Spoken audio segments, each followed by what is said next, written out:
আমরা এখন চলেছি ভালকি মাচানের দিকে।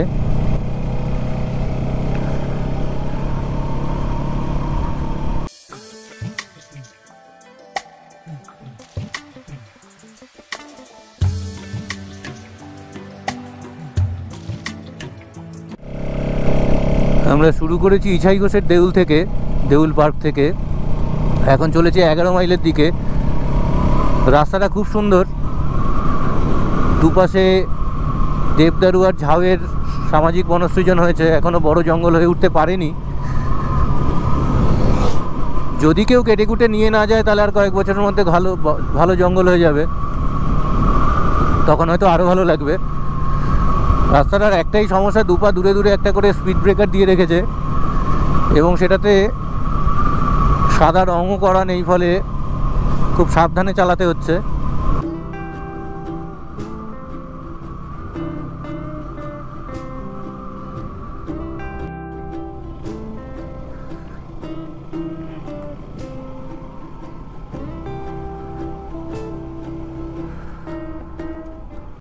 আমরা মোরগ্রাম পানাগড় স্টেট হাইওয়ে ছেড়ে এখন আবার গুসকরার দিকে ঢুকেছি গুগল ম্যাপ অনুযায়ী। এখানেও সেই শালের জঙ্গল, সুন্দর লাগছে বেশ দেখতে।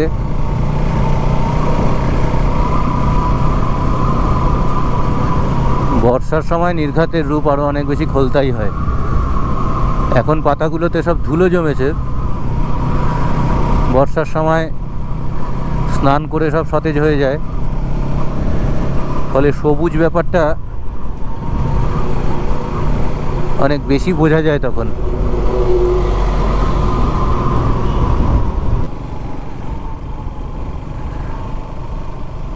ভালকি মাচানে আসলে কি আছে আর কেন এই নাম হয়েছে সেটা তো দেখাবই, বলবই। তবে ভালকি মাচানে মানে বিশেষ যে কিছু দেখবার আছে, অনেক কিছু সাইট সিইং বা ইত্যাদি এরকম কিছু, তা নয়। আসলে হচ্ছে এই রাস্তাটাই,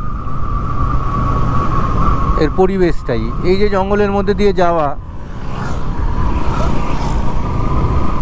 এইটাই সব থেকে বেশি উপভোগ্য বিষয় এখানে।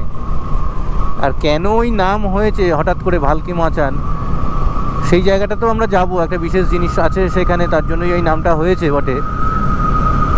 তবে সেটা মানে অসাধারণ কিছু দেখবার জিনিস বা তা নয়।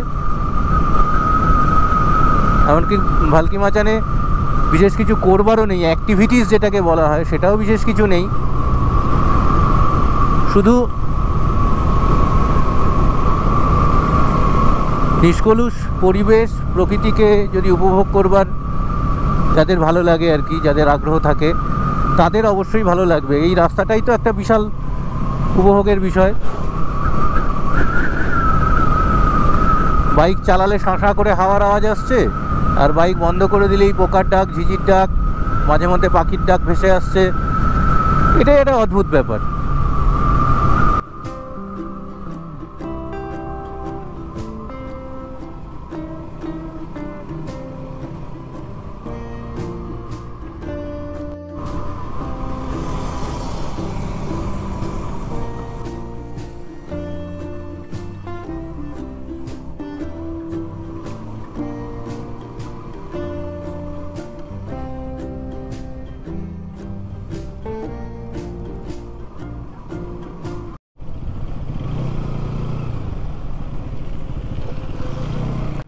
ফাঁকা রাস্তা ছেড়ে আবার মোরামের রাস্তায় চলে এসেছি।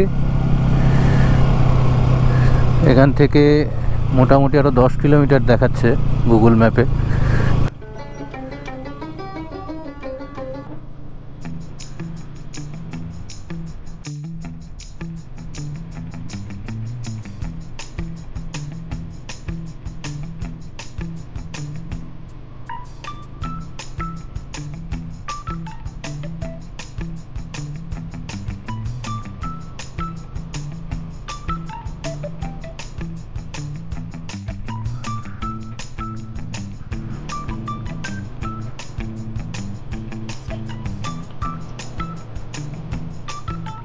এরপরেই ভালকি মাচানের পথ নিয়ে আমাদের গুগল আন্টি ভেলকি দেখানো শুরু করলেন।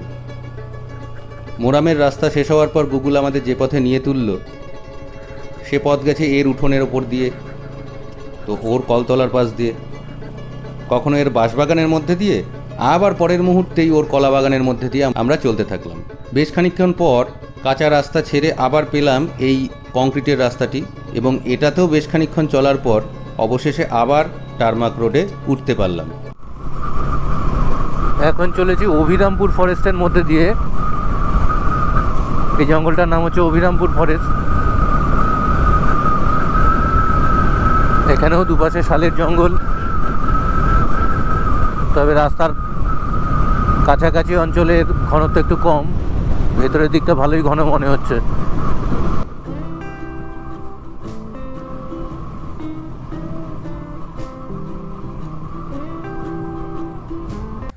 আমরা চলে এসেছি ভালকি মাচান। এখানকার বৈশিষ্ট্য হচ্ছে যে এখানে একটা ভাল্লুক মারবার জন্য একটা মাচান তৈরি হয়েছিল। সেই মাচানটা এখনও আছে, পোড়া ইটের তৈরি মাচান। এই হচ্ছে সেই মাচান, আর আমার লালমোহনবাবু দাঁড়িয়ে রয়েছে। এই মাচান থেকে ভাল্লুক মারা হতো বা তাড়ানো হতো, সেই থেকেই নাম ভালকি মাচান। বলা হয় যে এটা ভাল্লুক মারবার জন্য তৈরি হয়েছিল। তবে একটু আগে স্থানীয় একজনের সঙ্গে আলাপ হলো, কথা হচ্ছিল। উনি বললেন যে এই মাচানের তলা থেকে, এখন যে রাস্তাটার উপর আমি দাঁড়িয়ে আছি, রাস্তার তলা দিয়ে জঙ্গলের ভেতর পর্যন্ত কোথাও একটা সুড়ঙ্গ আছে। ওইটার কিছু নেই এখন, ওইটা থেকে সুড়ঙ্গ পথ এদিকে করা আছে। ওই যে পুকুরটা দেখছেন, ওইখানে একটা পার্কিং করা আছে, ওর তলা দিয়ে সুড়ঙ্গ পথ আছে। অর্থাৎ একটি মুখ হচ্ছে ওই মাচানের মধ্যে, আর একটা মুখ হচ্ছে জঙ্গলের মধ্যে কোথাও গিয়ে উঠেছে। তা যদি ভাল্লুক মারবার জন্যই এটার তৈরি হয়ে থাকে, তাহলে সেখানে সুড়ঙ্গটা কি করছে সেই প্রশ্নের, বা সুড়ঙ্গের প্রয়োজনটা কেন ছিল, এই প্রশ্নের একটা অবকাশ থেকেই যায়। ভালকি মাচানের নাম এবং তার সাথে ভাল্লুক মারা ও তাড়ানোর এই যে কাহিনী, এর কতটা সত্যি কতটা কিংবদন্তি সে বিষয়ে অনেক তর্ক বিতর্ক আছে। এই কাহিনী যেমন একদিকে প্রচলিত আছে, তেমনি আরেকদিকে একদল ঐতিহাসিকের মতে পোড়া ইটের তৈরি এই স্তম্ভটি বা এই মাচানটির সাথে আদৌ ভাল্লুকের কোনো সম্পর্কই কোনো কালে ছিল না।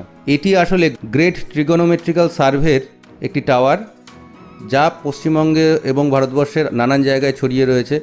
আমাদের খুব কাছেই পাইকপাড়ার কাছে যেমন একটি আছে, এটিও সেরকমই একটি জিটিএস টাওয়ার। তবে এর গঠনগত বৈশিষ্ট্য বা আর্কিটেকচারাল ফিচার্স অনুযায়ী ওই জিটিএস টাওয়ারের তত্ত্বই কিন্তু প্রতিষ্ঠিত হয়।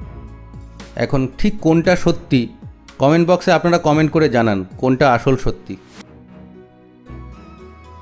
সম্ভবত এটাকেই উনি সুড়ঙ্গের একটি মুখ বলেছিলেন। এই হচ্ছে এখানকার জঙ্গল, জঙ্গলের মধ্যে এখানকার একমাত্র থাকার জায়গা অরণ্য সুন্দরী রিসর্টটা রয়েছে। সেই রিসর্টের মধ্যে আমরা যাব। এই ডান দিক দিয়ে হচ্ছে রিসর্টে যাওয়ার রাস্তা। একটু দেখে আসি হেঁটে, পরে না রিসর্টটায় পরে যাওয়া যাবে, রাস্তাটা একটু দেখে আসি। প্রচণ্ড জোরে বক্স বাজিয়ে পিকনিক চলছে এখানে।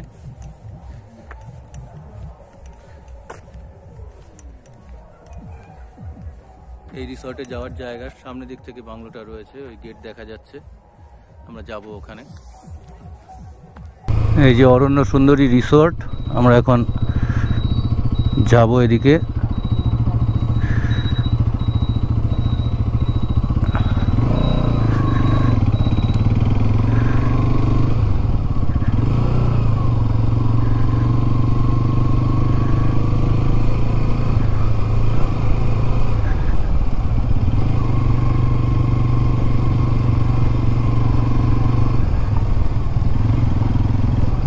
একমাত্র থাকার জায়গা এখানে, ডান দিকে পিকনিক স্পট আছে। Stay tuned to living insulator channel. আর যদি এই ভিডিওটি ভালো লেগে থাকে তাহলে টুক করে একটা লাইক ঠুকে দিন। আর যারা এই চ্যানেলে প্রথমবার এসছেন তারা প্লিজ সাবস্ক্রাইব করে নিন এবং বেল বাটনটি অন করে রাখুন, যাতে সমস্ত আপডেট আপনারা সহজে পেয়ে যান। আজকের ভিডিওটি এখানেই শেষ করছি।